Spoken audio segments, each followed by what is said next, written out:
Let me ask you something. What would you do if the world wanted to erase you? Not kill you, erase you. Remove your name from every temple, every inscription, every memory. That is what happened to Nefertiti. One moment she was the most powerful woman on earth, depicted smiting enemies like a pharaoh. The next moment, nothing. No death record. No mummy. No tomb. Just silence. And yet, her face survived. A face so striking that it became the symbol of ancient beauty. But here is the question the museums do not ask.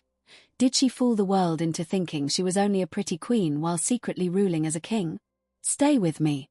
Subscribe and like this video.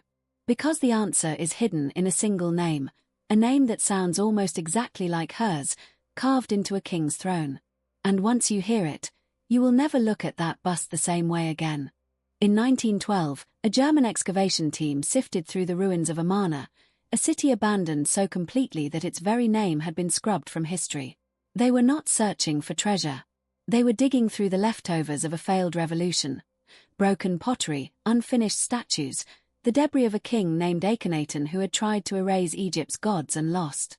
But inside a small, unassuming workshop, buried beneath layers of dust and time, they found something that did not belong in a trash pile. It was a bust. A woman's face carved from limestone and painted with extraordinary care. High cheekbones, smooth skin, lips pressed together in an expression that was neither a smile nor a frown but something far more unsettling, knowing. This was Nefertiti, the great royal wife of the heretic Pharaoh. And yet, as the archaeologists would later realize, this stunning object was never meant to be a finished portrait. It was a sculptor's model, a reference piece for students to copy, the ancient equivalent of a sample image pinned to a workshop wall. The most recognizable queen in human history achieved global immortality not because she commissioned a grand temple statue, but because someone forgot to clean up their practice draft. That irony is almost cruel. Her face became the symbol of ancient beauty, grace, and power. But the bust itself was never supposed to leave that room. It was a tool, not a monument. And that realization opens a door to a much darker possibility. If her most famous image was merely a throwaway exercise, then what did the real Nefertiti look like? What kind of power did she actually wield that required such a casual representation to survive while her true royal portraits were smashed or stolen? The workshop gave us her cheekbones. It did not give us her secrets. And as we will see, those secrets begin with a simple, haunting question. Why did the most visible woman in Egyptian art vanish from history at the very moment she should have been celebrated? The bust stayed behind. But Nefertiti herself walked away, or was pushed. And the next part of our story follows the trail of a name that sounds almost identical to hers, carved onto a pharaoh's throne, waiting for someone to notice. That name, Neferneferuaten, appears on royal records just as Nefertiti vanishes from view. But before we chase that ghost, we must understand what kind of woman could even attempt such a transformation. Because Nefertiti was never an ordinary queen holding flowers in the background.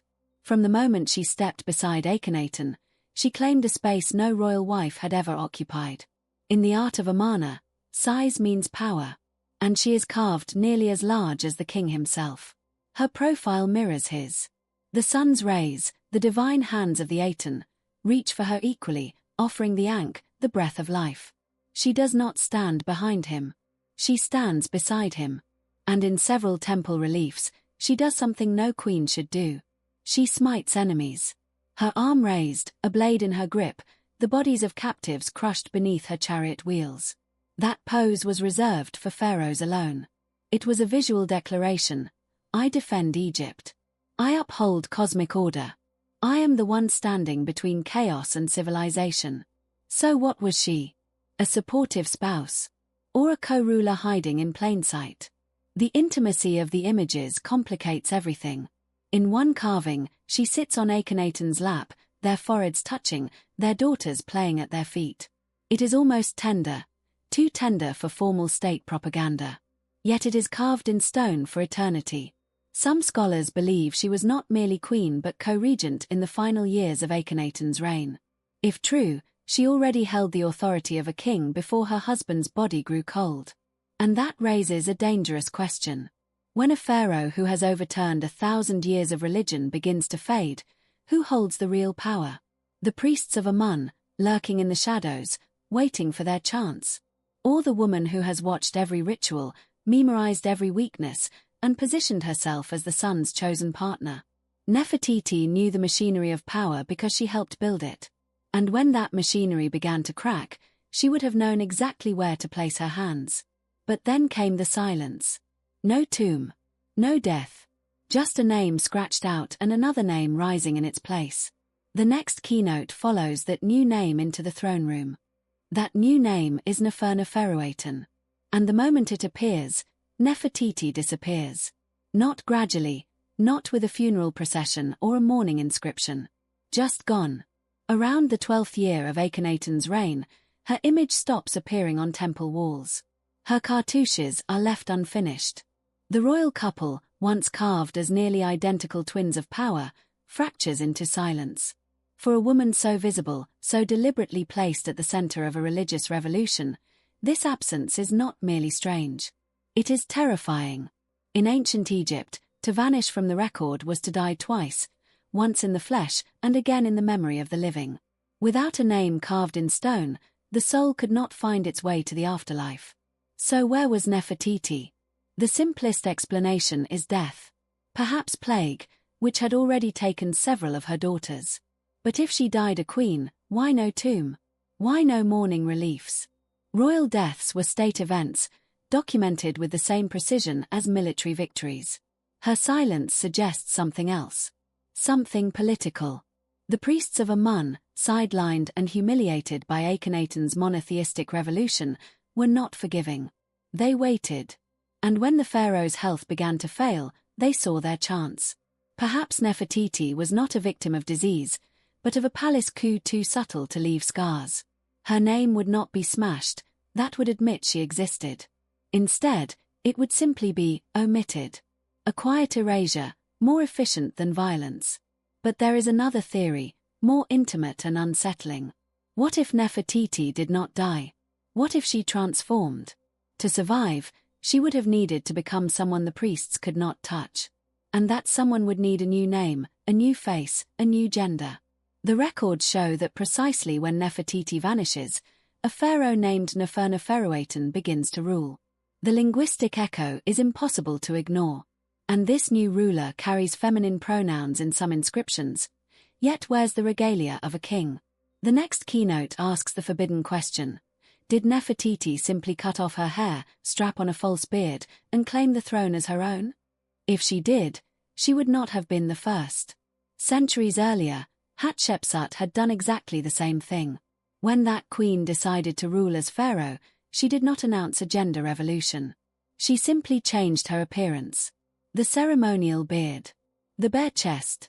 The masculine titles. Not a disguise, but a uniform.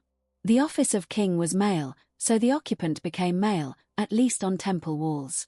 Nefertiti, if she became Neferneferuaten, would have understood this institutional theatre perfectly. The inscriptions left behind are frustratingly ambiguous. Some refer to Neferneferuaten as effective for her husband, using feminine grammar. Others slide into masculine pronouns when describing royal acts. This grammatical slippage is not a mistake. It is a footprint. A woman ruling as king, caught between the language of her body and the language of power. But the most suggestive evidence lies in the regalia. In one damaged relief, a figure wearing the blue crown of a pharaoh performs rituals before the Aten. The face is partially destroyed, but the body is slender, the posture less broad than a typical male king. Egyptologists have argued for decades. Is this Nefertiti as co-regent, or Neferneferuaten as sole ruler? The truth may be that they are the same woman, standing at two different moments of her political metamorphosis.